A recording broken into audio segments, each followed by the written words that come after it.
So there's a story out of Ohio where there was this girl who was 8 years old and she drove like 25 miles to a Target. And the thing about it is that, when she got to the Target, she spent like around $400 and was going to go home with it. But then the police caught up with her and they said that they had let her finish her Frappuccino. We're not mean, and they made like the Target refund the money, so the parent and the family got the $400 back. So and then also too, the parents are not there for a comment, and I just totally understand that, because obviously you don't want to embarrass yourself, because it's an embarrassing situation. And then also too, like a few years ago, there were two incidences. There's like the Milton Tayshawn, if I'm saying his name correctly, who um, drove a huge distance, and it was a lot of reckless driving, really. So obviously, when you put yourself on TV, really, that it will embarrass you no matter what, really. And in that situation, a lot of people were harder on Milton Tayshawn, really. And it was also a little bit of a racist situation, because there were comments on he was a black child, so obviously they had footage of him being talked to by white police officers. They had footage of like the police being a little like hard on him, and then also they were talking about whether or not his dad was there, because the story of like black kids are out of control, the stereotype of black children are out of control, the story that there's no black men out there raising their kids. So obviously it was towards a racial thing, really. And then also they talked about how he was raised by his grandmother. It goes down to the stereotype of the black family not being capable of raising a kid. Like that's why kind of news and media would kind of show that a little bit more, to perpetuate those stereotypes.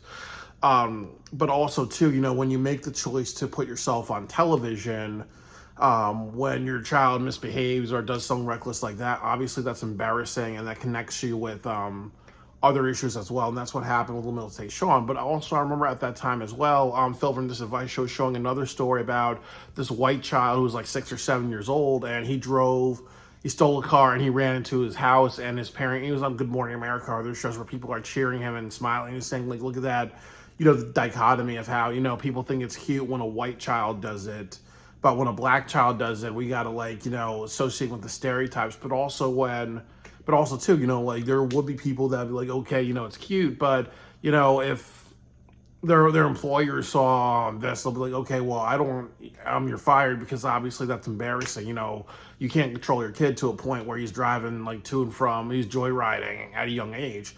Or there's also a story out there of a bunch of kids driving to McDonald's, really, So, and they're like, oh, that's cute and whatever, really, So sometimes you have to think about, as a parent, do you want the attention?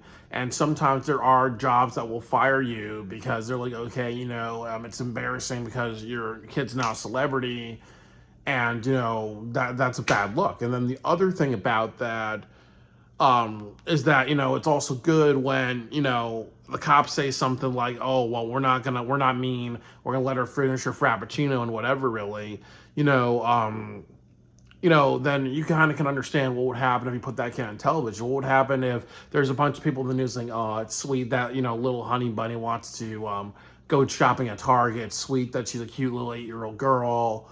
Wanting to shop, shop till she drops and whatever, shop till she drops. And I kind of think that it's good that the parents don't put her on television, because honestly, that could be encouraging that behavior. Or sometimes you see how people respond to it, and people respond to her like it's cute and whatever. And that's not good, because that encourages bad behavior. And then there's some people that, they're going to be like, if I'm saying her name right, Chris Rock's mom, and just beat her like with a belt when she comes home. There's some people that would do that if she was their child, really. But that's kind of a hard situation, because I think that there's a couple things to talk about. That honestly, if it was my child, what I would do is that I would just make them. I'll just make them do chores to make back that $400, and I would also make them do chores to pay the back the mailbox. But I'll keep my house keys and all that stuff under lock and key. And maybe what I would do is I'll move that kid back into my bedroom and be like, okay, until you pay off all that stuff, and for an extended period of time, I'm gonna treat you like you're in jail, where I'm gonna keep you under my supervision. That means, I'm gonna watch you every minute where you go, just so you understand that, there are consequences for your actions. And I think that that's kind of the big problem that we see in a lot of these videos, is that sometimes, parents should kind of mention the punishments that these kids get, and they should kind of just mention that, how severe the punishments are going to be, really, because this girl needs to be disciplined. And I really think that as a parent, I don't have a child, but I would definitely just make sure that people know, if it was my kid, that I would discipline them very, very hard. So like saying, okay, we're going to do chores or community service to make sure she does like maybe $400 worth of work. She's also going to do, we're going to see how much that mailbox damage is. So it's like $1,000. She's going to like do chores around the house, or she's going to like, do some community service, for $1,400, just so she gets that. And then also we're going to look at how much, Grand Theft Auto and, reckless driving and underage driving is, and I'm going to form a punishment off of that. If that's something that can carry 8 months or 9 months or maybe a year in jail, maybe there has to be also a year-long punishment in addition to that, because I had to send the message that you don't take my car keys, you don't do that, and then also she has to understand that this is not cute. What would happen if, a lot of things could have happened. Now, what would happen if she killed somebody and the parent and she's dead and the family has to grieve? What would happen if she killed, somebody and then that family has to grieve, like the person that she killed somebody of? What would happen if, what would happen if she caused more property damage and then the family has to pay for that? We'll be saying that it's just the mailbox. What happens if she drives it through a house, or she drove it through the store, and now the family has to pay millions of dollars and the parents have to lose their, can't afford it? What would happen if she's on the news and again, the family has to move, because then they're like, okay, here's Joyride Jessie or whatever. If the family has to move because she is in like a high school, or she's in like maybe like elementary school, and people are just not going to stop harassing her about it.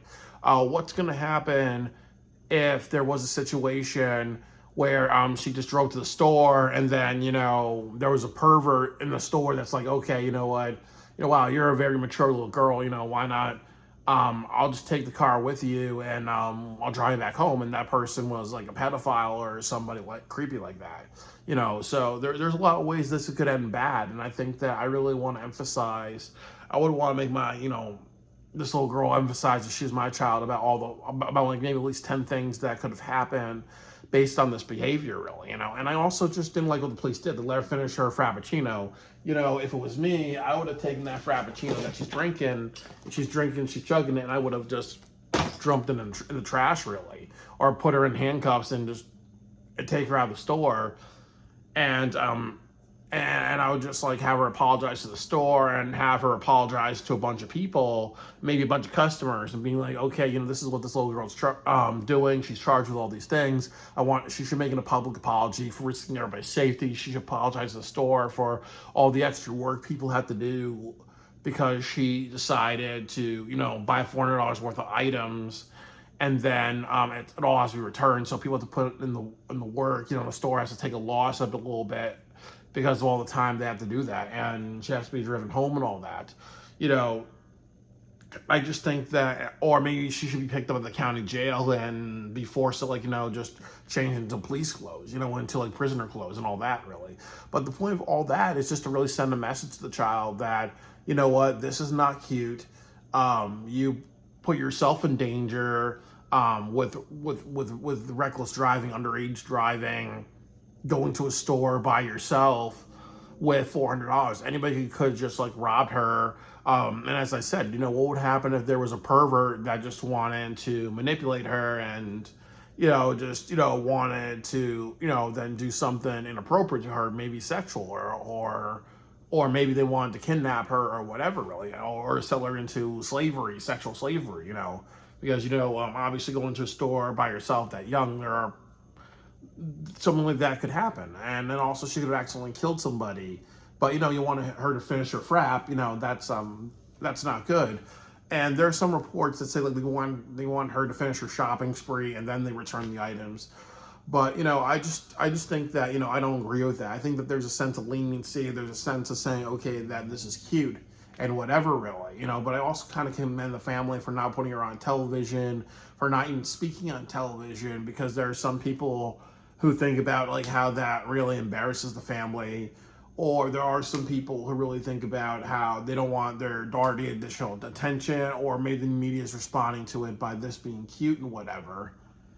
And it's not cute. It's bad behavior, and bad behavior needs to be punished severely. And I think like what I've said is a good punishment. Or maybe if it was my kid and I have a good severe punishment, and I kind of said something like, okay, as I said, that she has to do 1,000 hours worth of community service, and I'll figure out a way that she's going to do that, to pay for the mailbox. She's going to do 1,000 hours to make up that $400.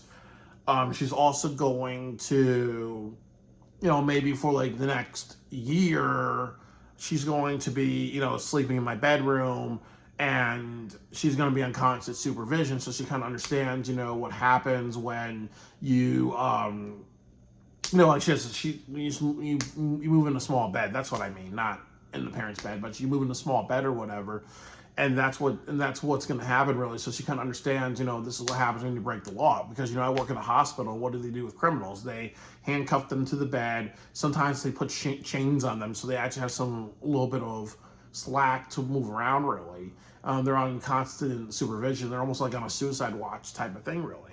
But that's the point, because you have to send the message to parents at home and everything, that if you have a kid who does this, there are consequences for your actions. This is not, to 8-year-old kids, or I think it was like a 6-year-old and a 3-year-old driving to McDonald's, and everybody finds it cute. Or this is not the other thing where I think it was like a 6 or 7-year-old kid, he gets in a high speed chase, he runs into the house, and then he's on like television the next day, and everybody's acting like he's cute.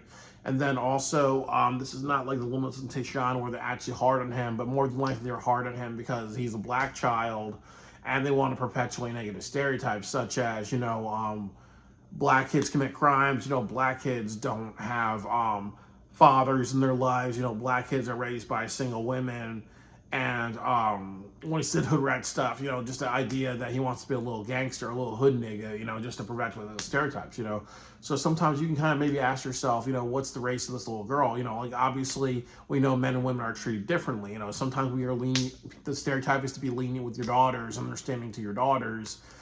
And, maybe she's white or not, but we don't understand. But also the other part about it is, this is also bad too, to say that they kind of allowed her to finish her Frappuccino. They allowed her to, and I'm not sure, that maybe more like, I believe that some reports are saying they allowed her to actually finish all the shopping, even though they return all the stuff. That also perpetuates a negative stereotype too, that, she's also allowed to kind of finish her shopping. So, the gold digger stereotype, or, the women are there, we're teaching little girls at young ages, when they steal money, they're allowed to spend it, because of that stereotype that women in our society, whenever they have money that they get through things like through a marriage, or you do the Jane Jetson thing where you steal the wallet and steal all the money, they're allowed to spend it, really.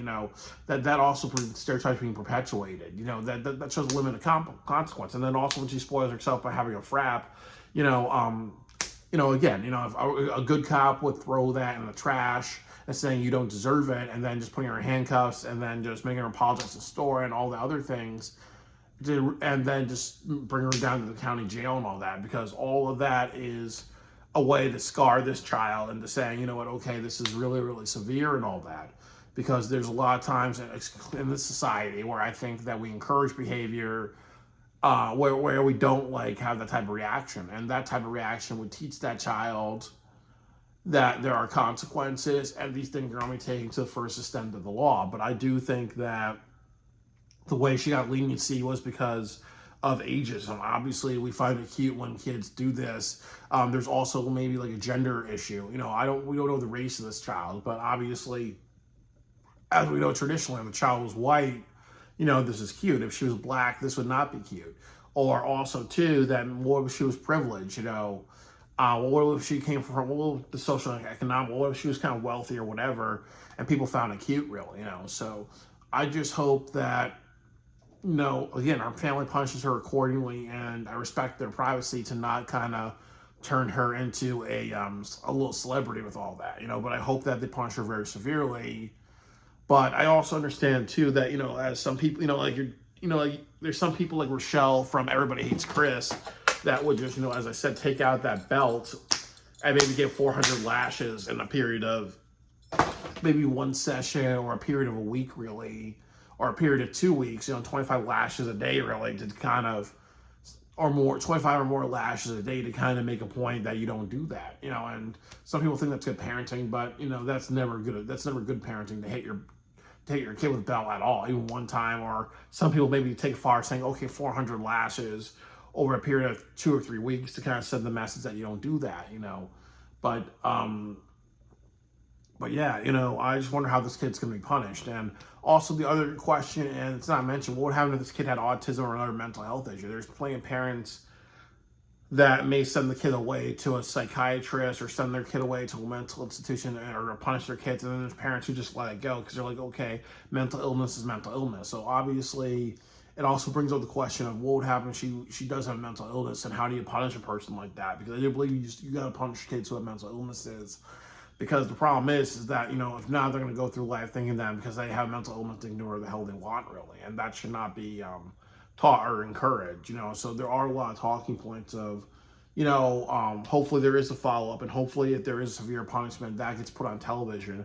Because obviously, if you do that, people need to, you know, people need to be punished accordingly, and that needs to be, and that needs to be promoted. Just to say that we're in that we're going back to that old school generation of punishing children and making sure the public, just so people understand that this behavior is not encouraged and this behavior is not cute, and she understands that, you know, while some people find it cute, really, or think that she's a little shopper or a little, like, you know, driving Miss Daisy, you know, no, it's severe and whatever.